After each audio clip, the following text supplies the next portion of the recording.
Hello नमस्कार सत श्री अकाल अस्सलाम वालेकुम। कैसे हैं जनाब? कल साहब मुंबई में ग्लोबल पीस अवार्ड दिए गए 2025। उसमें शाहरुख खान को भी दिया गया, वो भी गए थे। जब मैं आज सुबह स्क्रोलिंग कर रहा था तो मैं देख रहा था शाहरुख खान की जो स्पीच है वो बहुत वायरल हो रही है। और हमेशा की तरह जहां इस देश में एक वर्ग विशेष नागिन डांस करने का बहुत शौक है, तुरंत जमीन पे लेट के नागिन डांस शुरू कर देता है, तो उसमें जब मैं कमेंट्स देख रहा था या कमेंटेटर्स को देख रहा था तो वो सब नागिन डांस कर रहे थे। तो साथियों, मैंने शाहरुख खान की स्पीच सुनी। बहुत अच्छा वक्ता है, स्टेज प्रेजेंस बहुत अच्छी है, बहुत नंबर 1 का स्टार है। एक्टर मुझे वो 2 कौड़ी का लगता है, लेकिन बहुत कामयाब है, इसमें कोई डाउट नहीं है। बादशाह खान बोला जाता है, लेकिन उसकी जो ओरेटरी है वो बहुत अच्छी है। आमतौर पर जब मैंने ग्लोबल पीस अवार्ड में शाहरुख खान को आतंक के बारे में बोलता हुआ सुना तो पता नहीं उसकी बात में बड़ा रूखापन लगा, बड़ा निराशा सी लगी, वो जज्बा नहीं लगा, वो जोश नहीं लगा, बड़ा स्क्रिप्टेड सा लगा, बड़ी नौटंकी सी लगी। तो मैंने कहा इसको आप लोगों के साथ शेयर करता हूं। देखिए, तारीफ में पहले बहुत कर चुका हूं, तो प्रेमी मुझे गाली देने ना आ जाएं। तारीफ में पहले बहुत कर चुका हूं, मैं सिर्फ स्पीच की बात देख रहा हूं। एक अजीब सी आर्टिफिशियलिटी लगी मुझे स्पीच में। आइए सुनते हैं और लेट मी अंडरस्टैंड कि क्या मैं ज्यादा क्रिटिकल हूं या आप लोगों को भी ऐसा लगा। ईमानदारी से बताइएगा। 26/11 पहलगाम आतंकी हमला और हाल ही में हुए दिल्ली ब्लास्ट में अपने प्राणों की आहुति देने वाले बेगुनाह लोगों को मेरी विनम्र श्रद्धांजलि। और इन हमलों में शहादत पाने वाले हमारे वीर सुरक्षा कर्मियों को मेरा सादर नमन। आज देश के बहादुर सिपाहियों और जवानों के लिए मुझे कहा गया है ये 4 लाइनें कहना जो बहुत ही खूबसूरत हैं। एक तो मुझे ये बात नहीं समझ में आई जो इसने कहा कि मुझे कहा गया है ये 4 लाइनें कहना। अच्छा, ये जो 4 लाइनें अभी आप सुनेंगे इसमें मुझे कुछ सर पैर नहीं मिला। सुनिए तो ध्यान से सुनिएगा प्लीज। जब कोई पूछे तुमसे कि क्या करते हो, जब कोई पूछे तुमसे कि क्या करते हो, तो सीना ठोक कर कहना मैं देश की रक्षा करता हूं। ओके, ठीक है, चलिए। वैसे मुझे ये सेंस नहीं समझ में आ रहा कि मेरा राष्ट्रवाद इस तरह की डायलॉगबाजी को गवारा नहीं करता है। एनीवे, उसका करता होगा, यहां में कोई कमेंट नहीं कर रहा। आगे चलते हैं। पूछे अगर कोई कि कितना कमा लेते हो, हल्के से मुस्कुरा कर कहना 140 करोड़ लोगों की दुआएं कमा लेता हूं। नहीं, ये नहीं है कमाई जिंदगी में शाहरुख खान के इसके अलावा भी है। 140 करोड़ लोगों को पान पराग बेच के है, कौन सा और रजनीगंधा बेच के है, और पार्टीज में हर जगह जाना नाचना वो प्रोफेशन है। लेकिन इतनी बड़ी बात जो शाहरुख खान कर रहा है यहां पर कमाई को लेके मुझे हजम नहीं हो रही, क्योंकि 140 करोड़ को बंदा पान मसाला और श्याम बहार और कौन सा रजनीगंधा खिलाने पे तुला हुआ है, कैंसर फैलाने पे तुला हुआ है।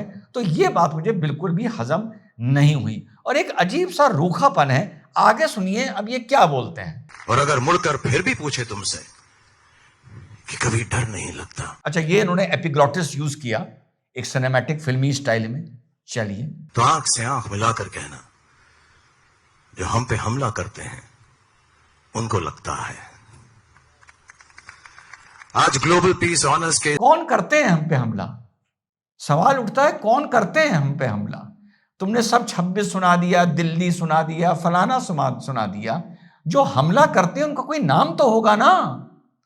वो पाकिस्तानी होंगे या नहीं होंगे? पाकिस्तान का नाम ले लेते। वो आतंकी है ना, आतंकियों का नाम ले लेते, जरा खुल के बात करते।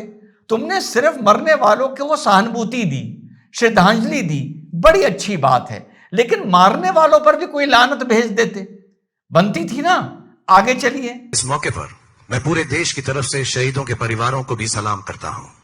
उन माओं को सलाम करना चाहता हूं जिनकी कोख ने इन बहादुर बेटों को जन्म दिया। उन माओं का भी जिक्र कर दो जिनकी माओं ने जिनकी माओं की कोख ने उन आतंकियों को जन्म दिया। बैलेंस बनाना पड़ता है ना। आगे चलिए। उनके पिताजी के जज्बे को सलाम करना चाहता हूं, उनके पार्टनर्स के हौसले को सलाम करना चाहता हूं, क्योंकि जंग में वो थे पर लड़ाई आप सब ने भी लड़ी, वो भी बेहद हिम्मत और जाबाजी के साथ। आप सबको मेरा दिल से सलाम। इस देश के बारे में हमेशा कहा जाता है कि भारत कभी झुकता नहीं, हमें कोई रोक नहीं पाया है, हरा नहीं पाया है, हमारे अमन को हमसे छीन नहीं पाया है। नहीं, हिस्टोरिकली ये बात भी सही नहीं है। इस देश का अमन, इस देश की संस्कृति, इस देश की सभ्यता, इस देश की शिक्षा के केंद्र, बहुत कुछ छीना गया इस देश से। ऐसा नहीं है, बहुत कुछ छीना गया है, बहुत कुछ। यहां पर भी मैं एग्री नहीं कर रहा हूं। आगे चलते हैं। क्योंकि जब तक इस देश के superheroes, the men in uniform are guarding us, तब तक हमारे मुल्क से अमन और शांति को दूर करना मुश्किल ही नहीं, नामुमकिन है। Peace is a beautiful thing. सारी दुनिया एक्चुअली इसी को खोजती है, इसी को पाने की कोशिश में लगी रहती है। शांति ही है जो दुनिया को, जो सारे बड़े बड़े लोग जिसको खोजते हैं, उसे पाना चाहते हैं। शांति से खूबसूरत कुछ नहीं, क्योंकि शांति से ही विचार जागते हैं, बेहतर सोच जागती है, बेहतर रास्ता दिखाई देता है, नए आइडियाज दर्शाए जाते हैं। शांति ही सही मायनों में क्रांति है एक बेहतर दुनिया के लिए।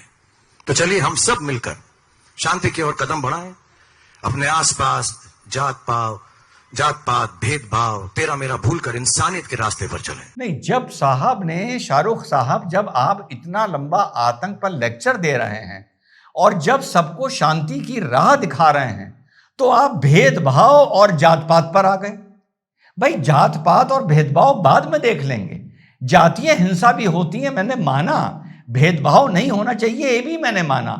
लेकिन जो भी आपने शुरू में ज्ञान दिया, 26/11 का दिया, पहलगांव का दिया, दिल्ली का दिया, वो जातीय हिंसा नहीं थी, वो मजहबी हिंसाएं थी।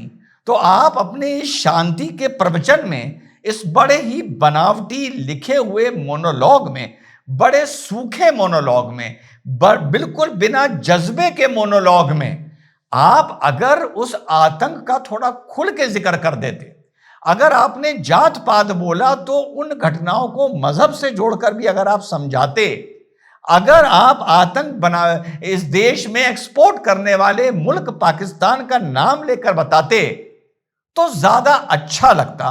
और जितना भी मैंने शाहरुख को सुना है, this is one of the, नहीं, this is the most dry speech जो मैंने शाहरुख खान की साथियों देखी है। वैसे इतना बता दूं, ये सब एक हैं, ये सब मौके पर चुप्पी मारकर सो जाते हैं, ये सब मौके पर देश जब खतरे में होता है तो ये चुप हो जाते हैं। ये इनसे ज्यादा politically correct, Mumbai film industry से ज्यादा पॉलिटिकली करेक्ट इस देश में कोई भी आदमी या कोई ऑर्गेनाइजेशन नहीं है। सब एक सिरे से, हिंदू मुस्लिम दोनों। लेकिन किंतु परंतु शाहरुख ने जो ये स्पीच दी, जो मैंने देखा कि लोग नागिन डांस कर रहे हैं, वाह वाह वाह वाह शाहरुख, क्या बोला है तुमने, ये कुछ यार मुझे समझ में ना आई। कमेंट करके जरा बताइएगा, आपको ये स्पीच में कुछ गहराई, कुछ जज्बा नजर आया या ऊपर ऊपर हवा हवाई लगी। जय हिंद, वंदे मातरम, खुदा हाफिज।